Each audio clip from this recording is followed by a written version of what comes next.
తిమోతికి రాసిన మొదటి పత్రిక 1వ అధ్యాయము 5వ వచనం దగ్గర నుండి, ఉపదేశ సారమేదనగా పవిత్ర హృదయము నుండి, మంచి మనస్సాక్షి నుండి, నిష్కపటమైన విశ్వాసము నుండి కలుగు ప్రేమయే. కొందరు వీటిని మానుకొని తొలగిపోయి తాము చెప్పువాటినైనను నిశ్చయమైనట్టు రూఢిగా పలుకువాటినైనను గ్రహింపకపోయినను ధర్మశాస్త్రోపదేశకులై ఉండగోరి నిష్ప్రయోజనమైన ముచ్చట్లకు తిరిగిరి. ఉపదేశ సారమేదనగా పవిత్ర హృదయం నుండి, మంచి మనస్సాక్షి నుంచి, నిష్కపటమైన విశ్వాసము నుండి కలుగు ప్రేమయే. విశ్వాసం. ఎంతమందికి విశ్వాసం ఉందండి? అల్లు చెప్పండి. ఏంటి అల్లులో చెప్పడానికి తగినంత విశ్వాసం ఉందా? అబ్బా, ఈరోజు క్రైస్తవులు సులభంగా చెప్పేది ఏంటంటే హల్లెలూయా. విశ్వాసం అంటే అర్థం ఏంటండి? ఒక సహోదరు తన భర్తను తీసుకొచ్చి, అయ్యా మా ఆయనకు బాగాలేదండి, ఈయన బాగైతే బాప్తీసం తీసుకుందాం అనుకుంటున్నాం అంది. అది విశ్వాసమా? నేనన్నాను, అమ్మా ముందు ప్రభువునందు విశ్వాసం ఉంచి బాప్తీసం తీసుకోండి, ఆ తర్వాత ఆయన బాగవుతాడు అంట. కాదంట, బాగైతే తీసుకుంటారంట. అది విశ్వాసమా? చూడని దానిని ఉన్నది అని నమ్మటమే విశ్వాసం. చూచి నమ్మిన వారికంటే చూడక నమ్మిన వారు, చూశాక నేను నమ్మానంటే ఇంక అందులో గొప్పతనం ఏముంది? చాలామంది విశ్వాసం అండి ఊరకే మనకు అనుకూలమైన విషయాల కోసం విశ్వాసమే, అంతే. నమ్ముతున్నావా? నువ్వు 10th పాస్ అవుతావు అంటే ఆ తమ్ముడు ఏమంటాడు? నమ్ముతున్నాను అంటాడు. ఎందుకంటే పాస్ అవ్వాలని ఆశ, అంతే కదండి. నమ్ముతున్నావా? వచ్చే సంవత్సరం ఇల్లు కట్టుకుంటావమ్మా నువ్వు అంటే అవునండి అంటావు, ఎందుకంటే ఇల్లు కావాలని ఆశ. అంతేగాని నిజంగా నా ప్రభు నన్ను విడిపించడానికి సమర్థుడు, నన్ను పాస్ చేయడానికి సమర్థుడు, నాకు ఇల్లు ఇవ్వడానికి సమర్థుడు. ఒకవేళ నా ప్రభు నాకు ఇల్లు ఇవ్వకపోయినా ఆయన ఇంకా నా ప్రభువే. నయాగరా జలపాతం మీద ఈ మూల నుంచి ఆ మూలకు ఒక ఆయన తాడు కట్టి, నేను ఈ పక్క నుంచి ఆ పక్కకు నడుస్తాను అని అక్కడికి వచ్చిన యాత్రకు వచ్చిన వాళ్ళందరినీ నడుస్తాను, మీరు నమ్ముతున్నారా అంటే, ఓయ్ అక్కడి నుంచి పడ్డావా, అంత పెద్ద జలపాతంలో కొట్టుకుపోతావు, అంత సన్నటి తాడు మీద ఎట్ట నడుస్తావు అని అందరూ మాట్లాడితే, చూడండి నేను నడుస్తున్నానని ఆయన తాడు మీద ఎక్కి ఈ మూల నుంచి ఆ మూలకి వచ్చి దిగాడు. దిగి ఇప్పుడు నమ్ముతున్నారా అంటే అందరూ చప్పట్లు కొట్టేసి, నమ్మకపోవటం ఏంటయ్యా, కళ్ళారా చూశాక నమ్మకుండా ఎలా ఉంటాను చెప్పయ్యా, అప్పప్ప ఎంత గొప్పోడివయ్యా, ఆహాహా ఓహోహో భలే ఇలాంటి గొప్పతనం నీలో ఉంది, ఇంత బాగా నడిచావు, నమ్ముతున్నాము అన్నారంట. అలా అయితే నాతో ఎవరు వస్తారు చెప్పండి, నేను మిమ్మల్ని తీసుకెళ్తాను అన్నాడంట. అలాగైతే నమ్ముతున్నారు కదా నేను నడుస్తానని, నాతో రండి నేను తీసుకుని వెళ్తాను అంటే నేను రాను. ముసలమ్మ గారు రానన్నారు, చచ్చిపోతానని భయం. పడుచోడు రానన్నాడు, మంచి మీసాలు దువ్విన ఆయన రానన్నాడు. ఎవడు నాకొద్దు భయం బాబాయ్ నాకు. మరి నమ్మేవన్నావు కదయ్యా, నమ్మానన్నావు కదా. అవును నమ్మాను కానీ నేను రానన్నాడంట. అంటే నమ్మాడా నమ్మలేదా? ఒక అబ్బాయి పరిగెత్తుకుంటూ వచ్చాడంట, నేను వస్తాను అన్నాడంట. ఆ అబ్బాయిని తీసుకెళ్ళాడు. ఇంతకీ ఆ అబ్బాయి ఎవరో తెలుసా? వాళ్ళ అబ్బాయి. ఎవడబ్బాయి? వాళ్ళ అబ్బాయి. మా నాన్న కిందన్న పడతాడు కానీ నన్ను పడేయడు, మా నాన్న నన్ను పట్టుకొని జాగ్రత్తగా ఆ మూలకు తీసుకెళ్తాడు, మా నాన్న నా ప్రాణానికి తన ప్రాణం ఇచ్చి నన్ను కాపాడుతాడు అని నమ్మాడు. ఎందుకంటే అతడు తన తండ్రి, అతని కుమారుడు. నువ్వు దేవుని బిడ్డవైతే, నువ్వు దేవుని కుమారుడివైతే, ఆయన కుమార్తెవైతే ఆయన నమ్ముతావు. అది నమ్మకం. నేను నమ్మిన వానిని నేను ఎరుగుదును అన్నాడు పౌలు. నేను ఆయనకు అప్పగించిన దానిని ఆనాటి వరకు, ఆయన రాజ్యంలో చేరే వరకు కాపాడుతాడు అని నేను నమ్ముతున్నాను అన్నాడు. మరి ఈ రోజున మన విశ్వాసం ఎలాగుందంటే అంటే ఊడిపోయేటట్టు ఉంది. ఎలాగుందండి అంటే ఊడిపోద్ది అన్నమాట. విశ్వాసాన్ని గురించి ప్రసంగం ఏందంట ఒక ఆమె, నీకు ఆవగించేంత విశ్వాసం ఉంటే ఈ కొండ వెళ్ళిపోయి సముద్రంలో పడిపోద్ది అని పాస్టర్ గారు బల్లగుద్ది చెప్పిన ప్రసంగం విని ఇంటికి వెళ్ళి మోకరించి ప్రార్థిస్తుందంట. ప్రభువా మా ఇంటి ముందు దెబ్బ ఉంది నాయనా, ఓ దెబ్బ ఉందంట, కార్పొరేషన్ వాళ్ళు తీయటలేదంట. అది ఈ దెబ్బలపై కాళ్ళు పడిపోవాలి, ఈ దెబ్బపై కాళ్ళు పడిపోవాలి, ఈ దెబ్బలపై కాళ్ళు పడిపోవాలని రాత్రంతా గిచ్చుకొని ప్రార్థన చేసిందంట. పొద్దున్నే తలుపు తీస్తే దెబ్బ అక్కడే ఉంది. ఏముందో తెలుసా, నాకు ముందే తెలుసు ఇది పోదని అందంట. అప్పుడు విశ్వాసంతో ప్రార్థన చేసిందా, లేకపోతే ముందే తెలుసట? అంటే ఈ దెబ్బెళ్ళిపోయి కాళ్ళు పడిపోవాలి, అది ఎందుకు పోతలే, ఈ దెబ్బెళ్ళిపోయి కాళ్ళు పడి పోకపోతే కార్పొరేషన్ బిల్ ఇద్దాలి, ఈ దెబ్బెళ్ళి లేకపోతే 10 రూపాయలు చెవడతా తీర్చేద్దావాలి, ఈ దెబ్బెళ్ళిపోయి కాళ్ళు పడిపోవాలి, ఎన్ని రోజులు అబ్బాయి కష్టాలు నాకు, ఈ దెబ్బెళ్ళిపోయి కాళ్ళు పడిపోవాలి. అయ్యే పోతే పాస్టర్ గారు చెప్తారు. కానీ విశ్వాసం అంటే మనకున్న దెబ్బలు పోగొట్టుకోవాలనో, మనకున్న కష్టాలు పోగొట్టుకోవాలనో, మనకి ఇష్టమైన వాటిని నమ్మటం కాదండి. నమ్మదగిన దేవుడు, చూడకుండా నమ్మాలి. నా దేవుడు నా భవిష్యత్తును ఎరుగును, నా దేవుడు నా అవసరతను ఎరుగును, నా ఆకలి ఎరుగును. ఆకాశ పక్షుల్ని పోషించే దేవుడు నన్ను పోషిస్తాడు. అడవి పువ్వులను అలంకరించే దేవుడు నాకు అవసరమైన వస్త్రాలు ఇస్తాడు. నేను ఆయన నమ్ముతున్నాను అన్న విశ్వాసము వాక్యం వినటం వల్ల ఎక్కువ వస్తుందండి. దేవుని వాక్యం వినటం వల్ల ఏమొస్తుందంట? విశ్వాసం వస్తుంది. క్రీస్తు యేసుని గురించిన మాట వినటం వల్ల విశ్వాసం వస్తుంది. మీ విశ్వాసాన్ని వృద్ధి చేసే ప్రసంగాలు నేను చేయాలి, కానీ నా మీద మీ విశ్వాసం పెట్టుకునేటట్టు నేను చేస్తే దానివల్ల ప్రయోజనం ఏంటి? జైపాల్ గారు ప్రార్థన చేస్తే వెళ్ళిపోద్దంట, జైపాల్ గారు ప్రార్థన చేస్తే నడిచేస్తామంట, జైపాల్ గారు ప్రార్థన చేస్తే మా ఇల్లు కట్టేసుకుంటామంట. అంతా మీ సలవా, అంతా మీ దయ, నా దగ్గరే ఉంది దెబ్బ. ఈ జైపాల్ కూడా మీలా ఒకళ్ళంటోడే. జైపాల్ దేవుని సేవ చేస్తున్నంత మాత్రాన జైపాల్ దేవుడు కాదండి. నీ ఉంచవలసిన విశ్వాసం ఎవరి మీద? జైపాల్ ప్రార్థన మీద, పాస్టర్ గారి ప్రార్థన మీద, ఎవరి మీద? దేవుని మీద. దేవుని మీద విశ్వాసం ఉంచండి. నువ్వు ఎప్పుడు విడిచిపెట్టబడవు, ఎప్పుడు డిసప్పాయింట్ అవ్వవు, నిరుత్సాహపడవు, ఎప్పుడు నీకు మొండి సేవ చూపించడు దేవుడు. మనుషులను నమ్ముకున్నటి కంటే యెహోవాను ఆశ్రయించుట మేలు. బోధ విన్నాక యేసయ్య గొప్పతనాన్ని గురించి మనం మాట్లాడుకోవాలండి. ఒక దేశంలో ఒక ఆయన వెళ్ళి ఇలాంటి మీటింగ్కి వెళ్ళి ఆ ప్రసంగం విని అన్నాడంటే, అబ్బా ఏ మెసేజ్ రా నాయన, వండర్ఫుల్ మెసేజ్, అద్భుతమైన ప్రసంగం అయ్యగారు ఇచ్చారు ఈ రోజున అన్నాడంట. ఆయనే సాయంత్రం ఇంకో మీటింగ్కి వెళ్ళాడంట. ఆ మీటింగ్కి వెళ్ళి ఇంకో ప్రసంగం విని ఏమన్నాడు తెలుసా? అబ్బా ఎంత గొప్ప క్రీస్తా, యేసయ్య ఎంత గొప్పవాడా అన్నాడంట. ఏంటి తేడా తెలియదు మీకు? మోసపోతారు అయితే. ఏది సరి? గొప్ప ప్రసంగం సరా, గొప్ప క్రీస్తు సరా? గొప్ప ప్రసంగంలో గొప్ప క్రీస్తును చూపించకపోతే అది ఎన్ని గొప్ప సంగతులు చెప్తే ఏం ప్రయోజనం ఉంది? ఈ రోజున గొప్ప ప్రసంగాలు ఎక్కువైపోయినాయి, గొప్ప క్రీస్తును చూపించే ప్రసంగాలు తక్కువైపోయినాయి. అందుకనే యేసు వైపు చూడండి, అందుకనే జాగ్రత్తగా వినండి, అందుకనే దేవుని వాక్యాన్ని మీరు పఠించి పౌలు శీలలు ప్రసంగించిన తర్వాత వీరు చెప్పిన విషయాలు ఈ ధర్మశాస్త్రములో ఉన్నవో లేవో అని బెరయ సంఘస్థులు పరిశీలించి చూచి కానీ నమ్మేవారు కాదట.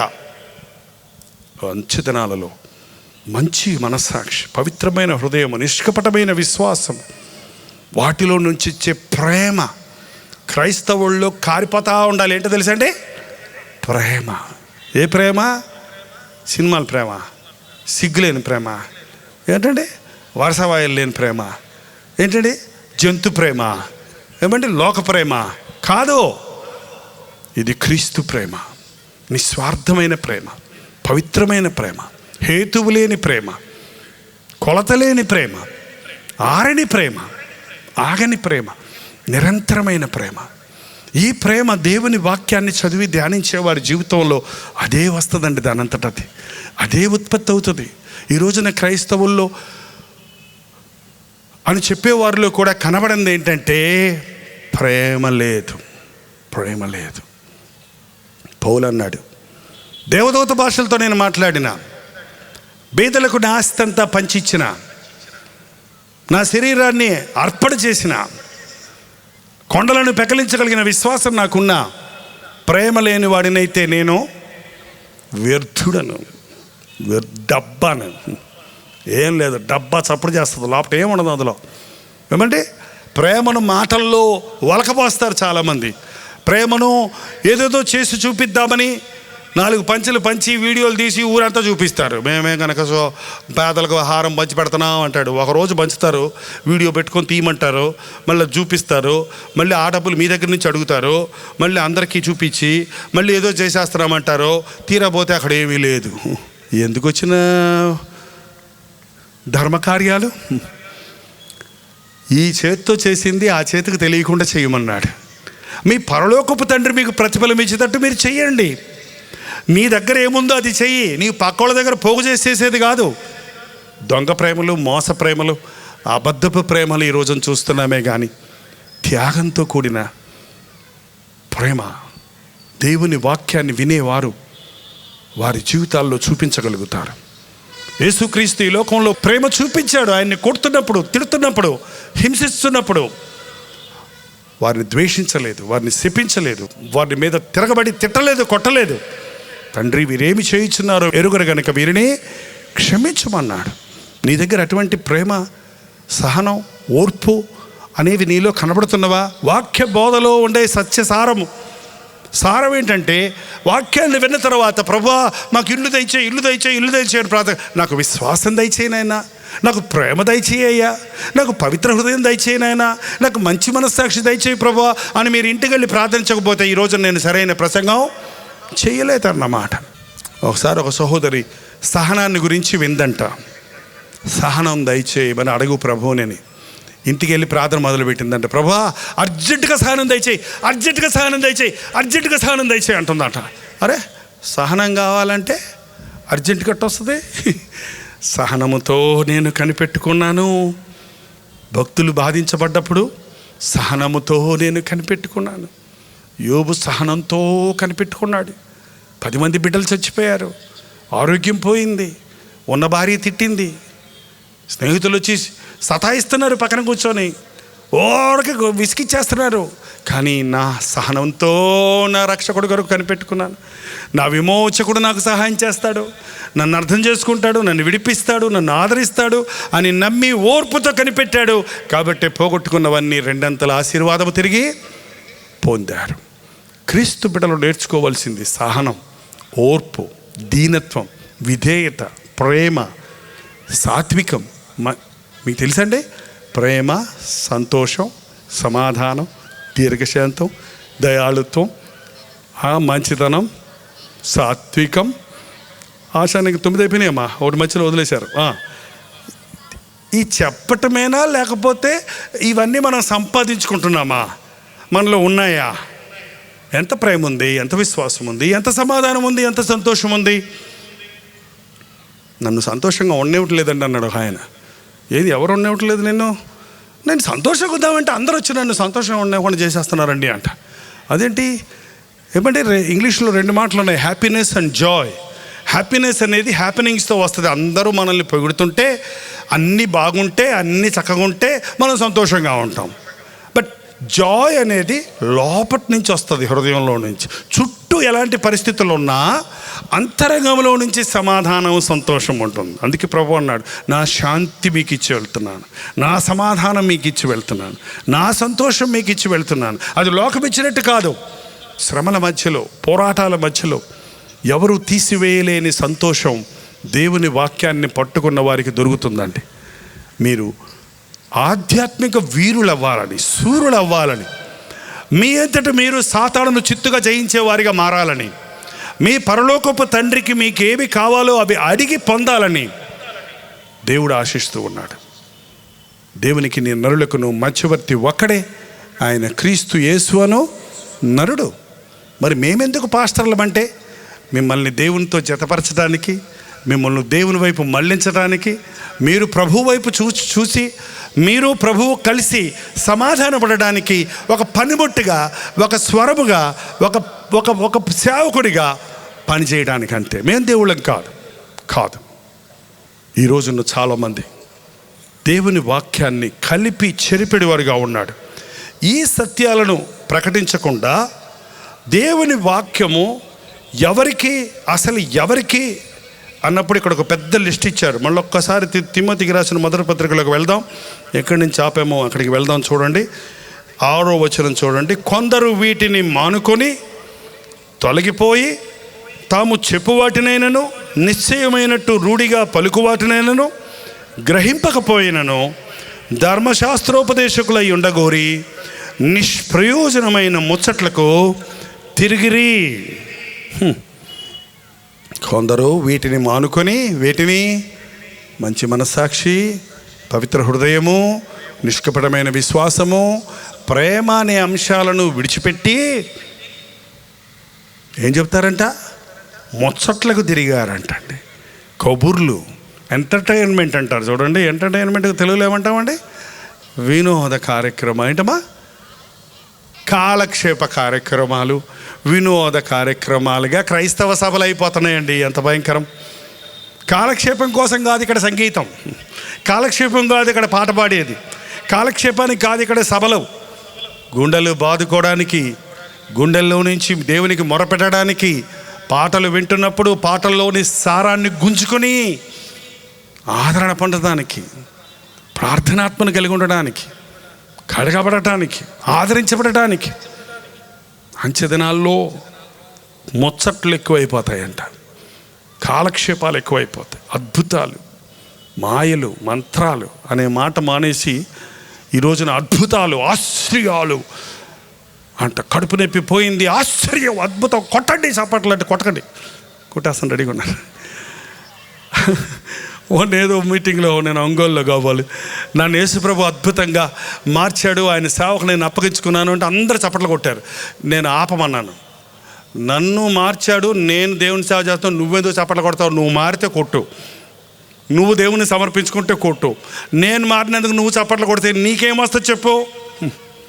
ఇది ఒక ట్రెండ్ అయిపోయింది వాళ్ళ. హల్లెలూయా బోర్ అయిపోయి చప్పట్లు కొట్టమంటున్నారు. అంటే చీటికి మాటికి. ఏమండి, నా బైబిల్లో 20 రూపాయల నోటు దొరికింది అనగానే కొట్టు చప్పట్లు. ఓరు నాయన ఎప్పుడో పెట్టుకుని మర్చిపోయి ఉంటావు. అది 20 రూపాయలకి ఏమొస్తుంది అయినా ఈ రోజున? దాన్ని ఒక అద్భుతమైన కార్యమా? ఏమో మీ అబ్బాయి పెట్టాడేమో, మీ ఆయనే పెట్టాడేమో నీ బాధ చూడలేక. ఏమండి, చిన్న చిన్న జిమిక్స్, చిన్న చిన్న మాయలు, తంత్రాలకు పెద్దగా ఆర్భాటం చేయాల్సిన అవసరం లేదండి. తాగుబోతాడు తాగి తాగి తాగి తాగి తాగి తన బ్రతుకును నాశనం చేసుకుంటూ, ఎంతమంది బతిమలాడినా వినకుండా, భార్య కాళ్ళ వెళ్ళబడి ఏడ్చిన మానకుండా, చిన్నపిల్లలు నాన్న తాగొత్తున్నా అని ముద్దుగా బతిమలాడి ఏడ్చిన హైపై అనేసి పిల్లల్ని కూడా పట్టించుకోకుండా మూర్ఖుడిగా ఉన్న తాగుబోతూ ఇలాంటి మీటింగ్కి వచ్చి దేవుని ఆత్మచేత ముట్టబడి నేనేక తాగనని ఒక తీర్మానం చేసుకొని 2వ రోజు నుంచి తాగుడు మానేస్తే, ఆ రోజు నుంచి తాగుడు మానేస్తే నాకు తెలిసి అది అద్భుతమైన కార్యం. ఒక పాపి పరిశుద్ధుడిగా మారటం అద్భుతం, కానీ పావళాలు 10 రూపాయలు దొరకటం అద్భుతం కాదండి. కడుపు నొప్పులు, కాలు నొప్పులు బతికినంత కాలం ఉంటుంది. ఏం గ్యారంటీ నీకు నేను ఇస్తా, గ్యారంటీ. మీరు బతుకున్నంత కాలం తప్పకుండా కడుపు నొప్పి వస్తుంది, ఎక్కువ తింటే తప్పకుండా తలనొప్పి వస్తుంది, ఎక్కువ ఆలోచిస్తే తప్పకుండా కీళ్ళ నొప్పులు, కాళ్ళ నొప్పులు వస్తాయి, రెస్ట్ లేకుండా రాత్రి మగళ్ళు పనిచేస్తాయి. ఎందుకంటే నాకు ఇవన్నీ వస్తున్నాయి. దానికి కారణం ఏంటంటే గంటలు నిలబడతాను, గంటలు మాట్లాడతాను, టయానికి తినలేను, ఎందుకంటే దేవుని సేవలో ముమ్మరంగా ఉన్నాను. కాబట్టి శరీరం బలహీనమవుతుంది. ఏంటండి, యేసుప్రభువే అన్నాడు, ఆత్మసిద్ధమే కానీ శరీరము బలహీనము. ఈ శరీరానికి వచ్చే జబ్బుల గురించి దిగులు పడిపోయి ఏడ్చుకోవాల్సిన అవసరమే లేదా. అసలు ఈ శరీరం నిత్యమైనది కాదు, ఇది అనిత్యమైనది. ఈ మన్నైనది వెంటకటి వల్లనే మంటికి వెళ్ళిపోతుంది. మనకి దేవుడు మహిమ శరీరం ఇవ్వబోతున్నాడు.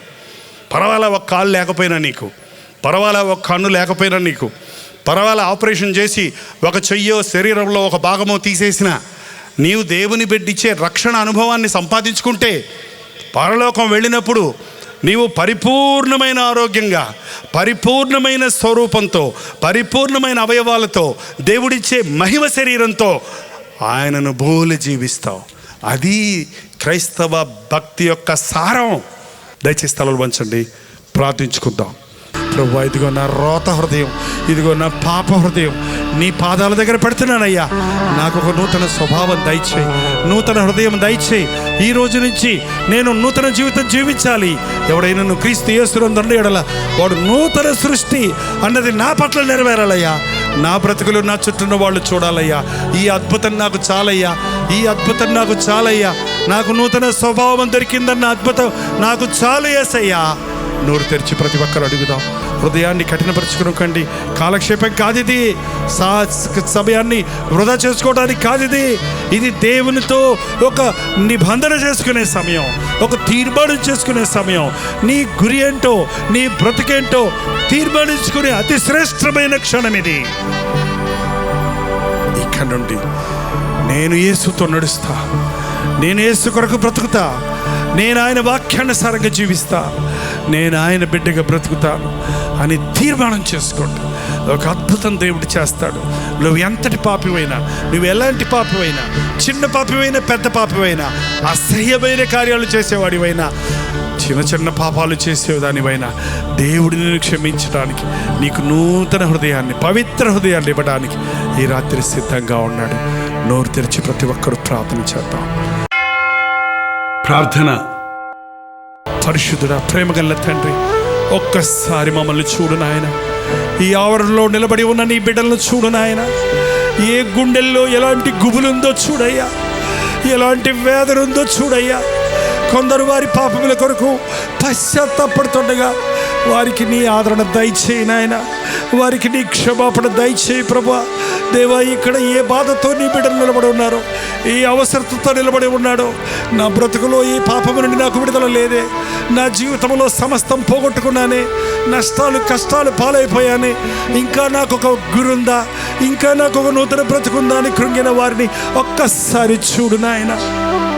ఏ ఒక్కరు నశించడం నాకు ఇష్టం లేదన్నావు కనుక నీవు పొందిన దెబ్బల ద్వారా మాకు స్వస్థత ఇవ్వాలని ఆశిస్తున్నావు కనుక మా శరీరాలకు స్వస్థత, మా మనసులకు స్వస్థత, మరి ముఖ్యంగా పాడైపోయిన మా హృదయానికి స్వస్థత ఇవ్వడానికి ఈ లోకంలోకి వచ్చావు కదా. ఆ స్వస్థత కార్యాలు జరిగించు నాయన. పాపానికి కారణం, దోషాలకు రోగాలకు కారణమైన పాపము నుండి మమ్మల్ని విడిపించు నాయన. మూయబడిన ప్రతి గర్భమును నజరేయుడైన యేసుక్రీస్తు నామములో ధరించున్నాము. తిరిగి మా స్థలాలకు వెళ్తుండగా క్షేమమైన ప్రయాణాలు దయచేయమని యేసుక్రీస్తు నామములో అడుగుచున్నాము తండ్రి. మన తండ్రి అయిన దేవుని యొక్క ప్రేమయు, కుమారుడైన క్రీస్తు యొక్క కృపయు, ఆదరణకర్త అయిన పరిశుద్ధాత్మ యొక్క సహవాసమును కూడి వచ్చిన మనందరికీ ఇప్పుడును సదాకాలమును తోడై ఉండునుగాక. ఆమేన్, ఆమేన్, ఆమేన్.